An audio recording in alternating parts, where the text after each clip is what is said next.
which is this one, was basically tripped. I was able to reset it. Everything fired up. Make sure you have plenty of refrigerant. So all that's good news to say. A lot of times on these new construction homes, the reason why these breakers trip is because the nuts is not tightened all the way. I'm gonna test this one down here. Okay, I'll test this other one. And as you can see, that's loose, so it caused that breaker to trip. I'm gonna tighten it down some more. So make sure. There you go. There you go. I'm gonna test these right here.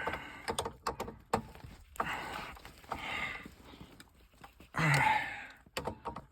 I'll tighten this other one. These guys, they get in a hurry. I just flap the unit in.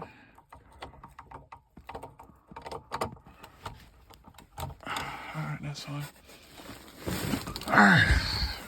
Fire everything back up and let it run for a little bit, warm the house up, and I believe you should be good to go.